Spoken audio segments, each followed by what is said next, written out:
Hello everyone, good evening. स्वागत है आप सभी का ऑनलाइन स्टडी में। इस वीडियो में बात करने वाले हैं रेलवे एनटीपीसी एग्जाम्स के लिए जीके जीएस का मॉक टेस्ट नंबर 9, जिसमें सिलेबस के अकॉर्डिंग हम लोग 40 एमसीक्यू देखेंगे, जो कि एग्जाम्स के अकॉर्डिंग आपको बनाया गया। सारे क्वेश्चन आपको एग्जाम्स के पैटर्न पे सजाया गया। तो इस वीडियो को एंड तक देखिए और आपका जो भी स्कोर होगा नीचे कमेंट्स करके बताइएगा। साथ साथ वीडियो के एंड में आपसे 5 क्वेश्चन भी पूछे गए जाएंगे, जो कि क्यूज का क्वेश्चन होगा। राइट आंसर नीचे कमेंट्स में करके बताइएगा। तो चलिए शुरू करते हैं।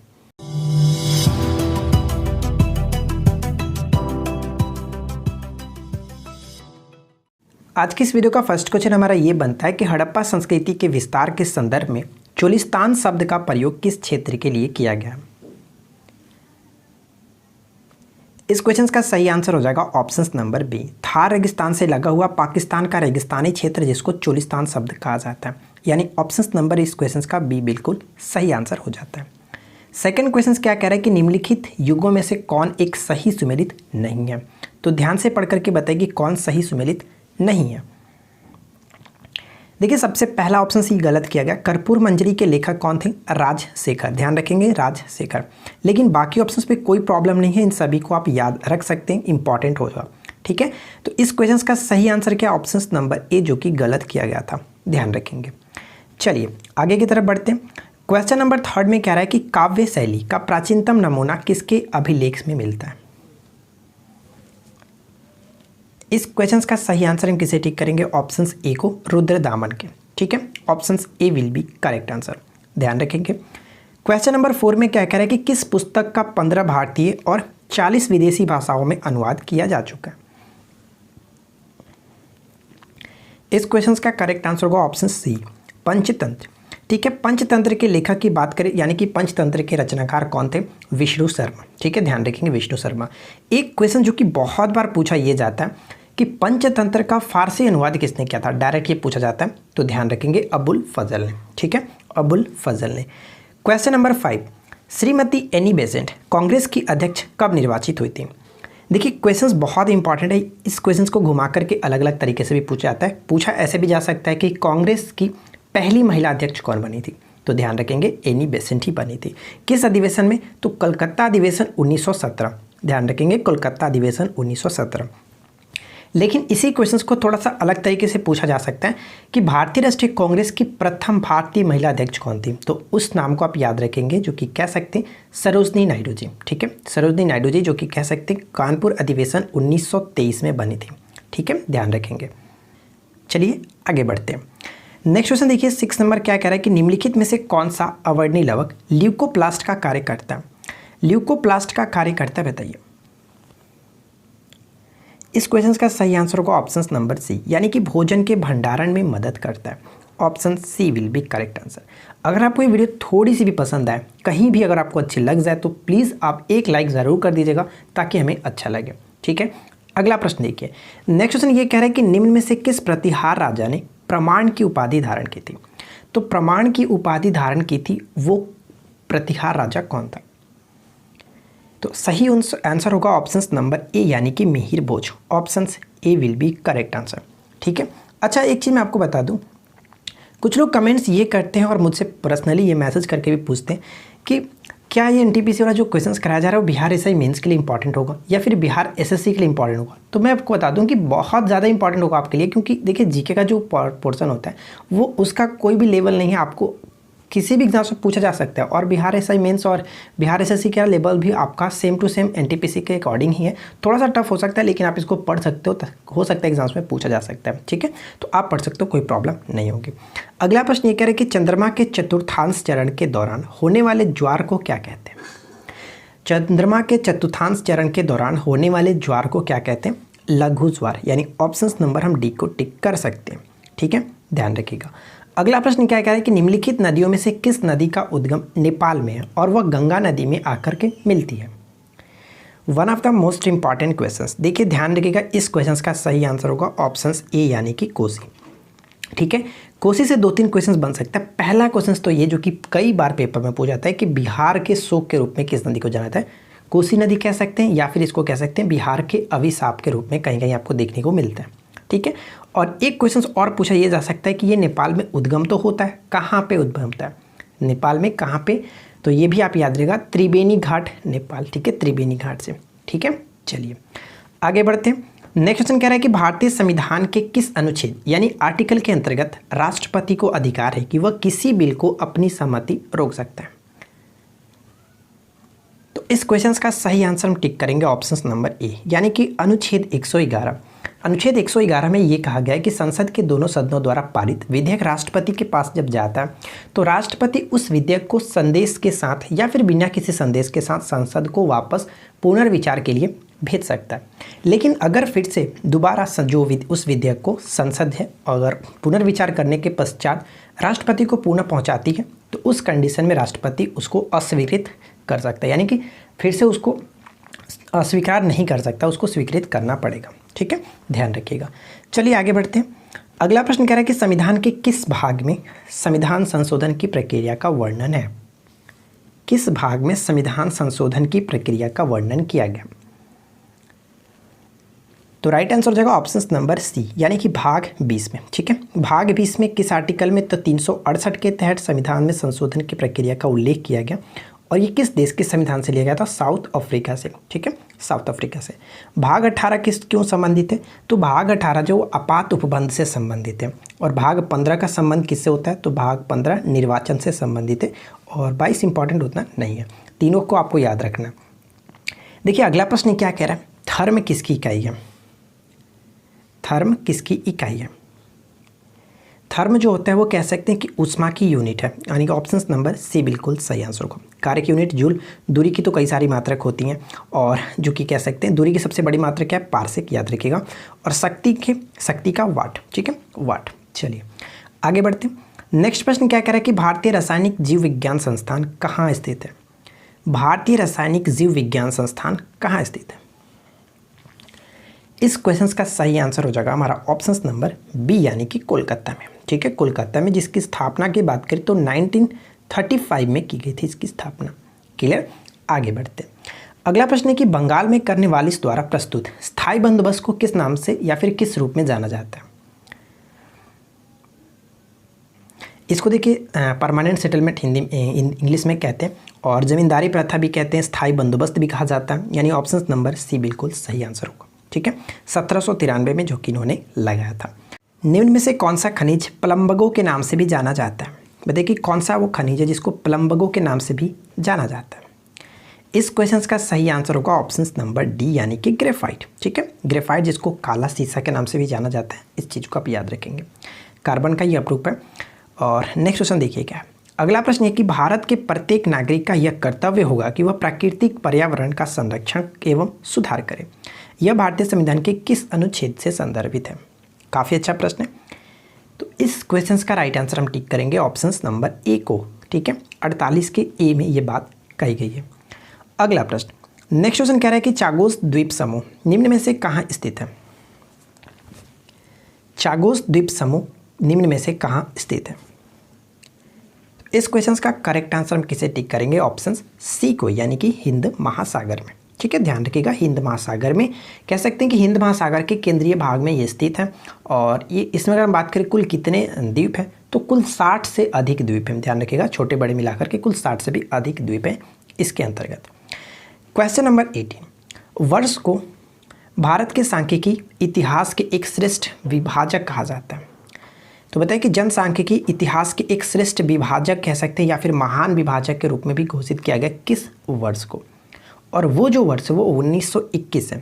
अब मैं आपको बता दूं कि ऐसा क्यों इसको महान विभाजन वर्ष की घोषणा क्यों या फिर कह सकते हैं इसकी महान विभाजक वर्ष क्यों कहा जाता है। तो लगातार जो जनसंख्या हो रही थी, जो जनगणना हो रही थी, ठीक है, आपको पता है कि सबसे पहले भारत में जो जनगणना हुई थी 1872 में लॉर्ड मेयो के शासनकाल में हुई थी, लेकिन नियमित जनगणना जो हुई थी वो लॉर्ड रिपन के शासनकाल में स्टार्ट हुई थी 1881 से, और ये लगातार हर 10 वर्ष पे 81 से 91, उसी तरह से 2001, तो इस तरह से ये आपका 91, 1901 इस तरह से आगे बढ़ता आया।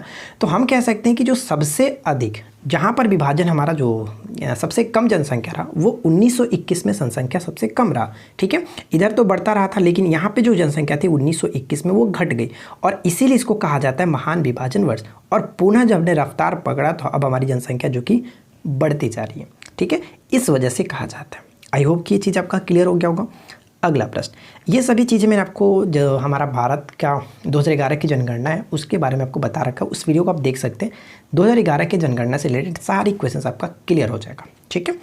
अगला प्रश्न, बाबर ने प्रसिद्ध तुगलमा नीति का प्रयोग सर्वप्रथम किस युद्ध में किया था? बाबर ने प्रसिद्ध तुगलमा नीति का प्रयोग सर्वप्रथम पानीपत के प्रथम युद्ध में किया था। पानीपत का प्रथम युद्ध 1526 किनके मध्य हुआ था? तो बाबर और इब्राहिम लोदी के मध्य हुआ था, ठीक है, जो कि लोदी वंश का अंतिम शासक था इब्राहिम लोदी, जिसको पराजित करने के पश्चात भारत में कह सकते कि मुगल वंश की नींव डाली गई थी। क्लियर, आगे बढ़ते। अगला प्रश्न कह रहा है कि पारा के अलावा अन्य कौन सी धातु कमरे के तापक्रम पर तरल होती है? ऊपर में हमने जो क्वेश्चंस देखा था पानीपत का प्रथम युद्ध, उसी युद्ध में जीत के पश्चात जो है हम कह सकते हैं कि बाबर ने कलंदर की उपाधि भी धारण की थी। ध्यान रखिएगा, पारा के अलावा अन्य कौन सी धातु कमरे के तापक्रम पर तरल होती है? और वो है गैलियम, ठीक है, गैलियम। ऑप्शन नंबर सी बिल्कुल करेक्ट होगा। गैलियम को हम लोग Ga से डिनोट करते हैं और इसकी जो परमाणु संख्या वो है 31, ठीक है। चलिए नेक्स्ट प्रश्न कह रहा है कि संविधान का कौन सा अनुच्छेद संसद को राज्य सूची के किसी विषय पर कैसे विधान बनाने की शक्ति देता है? एक्चुअली हम ये कह सकते हैं कि आर्टिकल 49 के अंतर्गत क्या है? आर्टिकल 49 के तहत अगर राज्यसभा अपने सदस्य के 2/3 बहुमत से कोई संकल्प पारित कर दे तो इस स्थिति में जो कह सकते हैं राज्य सूची के जो विषय है उस पर लोकसभा कह सकते हैं कि लोकसभा कानून बना सकती है, ठीक है। तो इस क्वेश्चन का सही आंसर होगा ऑप्शन नंबर बी। आगे बढ़ते हैं। नेक्स्ट प्रश्न कह रहा है कि कार्बन परमाणु का स्व संयोजन का गुण किसके द्वारा ये बड़े अणु बना सकते हैं? कार्बन परमाणु का स्व संयोजन का जो गुण है जिसके द्वारा वह बड़े अणु को बना सकते हैं उसको कहते हैं श्रृंखलन, यानी ऑप्शन बी बिल्कुल करेक्ट आंसर होगा। क्लियर। नेक्स्ट वन क्या कह रहा है कि कुल्लू घाटी निम्नलिखित पर्वत श्रेणियों के बीच अवस्थित है। कुल्लू घाटी जिसको हम लोग कहते हैं कि इसको एक और नाम से देवताओं की घाटी के नाम से भी जाना जाता है, जो कि हिमाचल प्रदेश में पड़ता है, ठीक है। और ये धौलाधर और पीर पंजाल के मध्य स्थित है, इसलिए ऑप्शन ए को आप टिक करेंगे, याद रखिएगा। आगे बढ़ते हैं। नेक्स्ट प्रश्न कह रहा है भारतीय संविधान में 9वीं अनुसूची परिवर्तित हुई थी, यानी कि भारतीय संविधान में 9वीं अनुसूची जो है वो किस संविधान संशोधन के तहत जोड़ी गई थी? तो इस क्वेश्चन का सही आंसर होगा प्रथम संशोधन द्वारा, जो कि 1951 में प्रथम संशोधन हुआ था और इसी के तहत जोड़ा गया था। क्लियर, ध्यान रखिएगा। चलिए आगे बढ़ते हैं। नेक्स्ट क्वेश्चन क्या कह रहा है? नौरादेही वन्यजीव अभयारण्य किस प्रदेश में है? नौरादेही वन्यजीव अभयारण्य किस प्रदेश में है? तो इस क्वेश्चन का सही आंसर होगा ऑप्शन नंबर ए, यानी कि मध्य प्रदेश में, ठीक है। मध्य प्रदेश में, जिसकी स्थापना कह सकते 1975 में की गई थी नौरादेही वन्यजीव अभयारण्य की। क्लियर। नेक्स्ट प्रश्न कह रहा है कि यूरिया का रासायनिक नाम क्या है? यूरिया का रासायनिक नाम बताइए क्या है? अगर आपने इस वीडियो को अभी तक लाइक नहीं किया तो आपसे छोटी सी रिक्वेस्ट करूंगा कि इस वीडियो को लाइक ज़रूर कर दें। इस क्वेश्चन का सही आंसर है कि यूरिया को हम लोग कह सकते हैं रासायनिक नाम कार्बामाइड, ठीक है, ऑप्शन सी करेक्ट होगा। नेक्स्ट प्रश्न, निम्नलिखित में से राष्ट्रपति किसकी नियुक्ति करता है? जो राष्ट्रपति हैं वो किसकी नियुक्ति करते हैं? तो एक राज्य के राज्यपाल की नियुक्ति राष्ट्रपति ही करते हैं, भारत के महान्यायवादी की नियुक्ति जो भी राष्ट्रपति ही करते हैं, और नियंत्रक एवं महालेखा परीक्षक जो इनकी नियुक्ति भी राष्ट्रपति ही करते हैं। तो सही आंसर होगा ऑप्शन नंबर डी, उपरोक्त सभी, ठीक है। आगे देखिए। नेक्स्ट प्रश्न कह रहा है कि भारत के राष्ट्रपति के महाभियोग की प्रक्रिया है। महाभियोग की जो प्रक्रिया है वो कौन सी प्रक्रिया है? अर्ध न्यायिक प्रक्रिया, ठीक है। राष्ट्रपति को जो हटाया जाता है वो आर्टिकल 61 जिसमें महाभियोग के बारे में बात कही गई है, और राष्ट्रपति पर महाभियोग की संसद के किस सदन द्वारा स्टार्ट किया जा सकता है, पूछा जाता है। तो ये किसी भी सदन से स्टार्ट किया था, या फिर लोकसभा से या फिर राज्यसभा से, किसी भी सदन से स्टार्ट किया जा सकता है, ठीक है। आगे बढ़ते हैं। अगला प्रश्न है कि अकबर के द्वारा दहसाल नाम की जो नवीन प्रणाली शुरू की गई थी वो कब की गई थी? दहसाल। तो अकबर ने दहसाल नाम की जो प्रणाली स्टार्ट की थी 1580 ईस्वी में, ऑप्शन ए करेक्ट होगा। दिल्ली पर आक्रमण करने वाला प्रथम पेशवा कौन था? दिल्ली पर आक्रमण करने वाला प्रथम पेशवा कौन था? इस क्वेश्चन का सही आंसर किसे ठीक करेंगे? ऑप्शन नंबर ए को, बाजीराव प्रथम, ठीक है। Option A will be correct answer, Bajirao प्रथम। नेक्स्ट है कि किस अंग्रेज ने नाना फडणवीस को मराठों का मैकियावेली कहा था? किस अंग्रेज ने नाना फडणवीस को मराठों का मैकियावेली कहा था? और वो थे जेम्स ग्रांट डफ, यानी ऑप्शंस बी बिल्कुल करेक्ट आंसर को, ठीक है। नेक्स्ट प्रश्न, खाद्य संरक्षण के रूप में आमतौर पर उपयोग किया जाने वाला पदार्थ कौन सा है? खाद्य संरक्षक के रूप में, ठीक है, आमतौर पर उपयोग किया जाने वाला जो पदार्थ है वो कौन सा है? तो हम कह सकते हैं सोडियम बेंजोइड का प्रयोग किया, यानी कि बेंजोइक एसिड यहाँ पे दिया गया। फिलहाल इस क्वेश्चन का सही आंसर जो होगा ऑप्शन नंबर डी को टिक कह सकते हैं, ठीक है। बेंजोइक एसिड सोडियम बेंजोइड का प्रयोग करते हैं, ध्यान रखिएगा। भेड़ाघाट पर कौन सा जलप्रपात स्थित है? भेड़ाघाट पर कौन सा जलप्रपात स्थित है? सबसे पहले बात करते हैं भेड़ाघाट पड़ता कहाँ पे। तो भेड़ाघाट जो है मध्य प्रदेश के जबलपुर जिले में पड़ता है और यहाँ पे धुआंधार जलप्रपात स्थित है। ऑप्शन ए सही आंसर होगा। नेक्स्ट क्वेश्चन है, कह रहा है कि फ्लेमिंगो का त्यौहार किस राज्य में मनाया जाता है? फ्लेमिंगो जिसको राज्यहंस कहते हैं, फ्लेमिंगो त्यौहार प्रत्येक वर्ष मनाया जाता है आंध्र प्रदेश में, यानी ऑप्शन सी बिल्कुल सही आंसर होगा। आंध्र प्रदेश के नेल्लौर जिले में मनाया जाता है। क्लियर। नेक्स्ट वन, अगला प्रश्न कि 2019 का FIH महिला rising star of the year का जो नाम है किसे दिया गया, या फिर कह सकते हैं सम्मानित किसे किया गया? इस क्वेश्चन का सही आंसर होगा लालरेम सियामी। ऑप्शन नंबर बी बिल्कुल सही आंसर होगा। नेक्स्ट प्रश्न, संप्रीति, ठीक है, संप्रीति जो होता है, संप्रीति 9 कह सकते हैं, भारत और किस देश के बीच आयोजित होने वाला एक संयुक्त सैन्य अभ्यास है, जो कि हाल ही में संप्रीति 9 आयोजित किया गया था। तो इस क्वेश्चन का सही आंसर क्या है? भारत और बांग्लादेश के बीच आयोजित किया था संप्रीति, ठीक है ना। आगे देखिए, नेक्स्ट प्रश्न, नई दिल्ली में प्रवासी भारतीय केंद्र का नाम बदल करके क्या रखा गया, या फिर क्या किया जाना है? नई दिल्ली में जो भारतीय प्रवासी केंद्र, इसका नया नाम अब क्या होगा? तो नया नाम होगा सुषमा स्वराज भवन, यानी ऑप्शन ए बिल्कुल सही आंसर होगा, सुषमा स्वराज भवन, ठीक है। अगला प्रश्न, international hockey federation men's player of the year का पुरस्कार किसने जीता? राइजिंग स्टार ऊपर हम लोगों ने देखा था, और यहाँ पे आपसे पूछा जा रहा है men's player of the year का जो किताब है किसने जीता है? तो सही आंसर होगा मनप्रीत सिंह। ऑप्शन ए बिल्कुल करेक्ट आंसर होगा मनप्रीत सिंह, ठीक है। अगला प्रश्न, खेलो इंडिया विंटर गेम्स 2020 का आयोजन कहाँ किया गया था? खेलो इंडिया विंटर गेम्स जो कि कह सकते हैं मार्च में खेला गया था, 7 से 11 मार्च के बीच, और ये खेला गया था लद्दाख के गुलमर्ग में। ऑप्शन नंबर ए बिल्कुल सही आंसर होगा, ठीक है, लद्दाख के गुलमर्ग में। नेक्स्ट प्रश्न क्या कह रहा है कि जैव एशिया शिखर सम्मेलन 2020 आयोजित किया गया था। जैव एशिया शिखर सम्मेलन 2020 आयोजित किया गया था, तो सही आंसर क्या होगा? Right answer will be option number जो कि सी, यानी कि हैदराबाद में, ठीक है। सबसे इंपॉर्टेंट इसका थीम होगा, इसका थीम आप याद रखेंगे। इसका थीम क्या? टुडे फॉर टुमारो, ठीक है, टुडे फॉर टुमारो। और इसमें भागीदार देश कौन शामिल था? स्विट्जरलैंड, ध्यान रखिएगा स्विट्जरलैंड। तो इस वीडियो में लोगों ने 40 MCQ जो कि कंप्लीट किया। आई होप कि आपको ये वीडियो जरूर अच्छी लगी। वीडियो अच्छी लगी तो लाइक कीजिए और नीचे कमेंट्स करके बताइए कि आउट ऑफ 40 से आपकी स्कोरिंग क्या रही।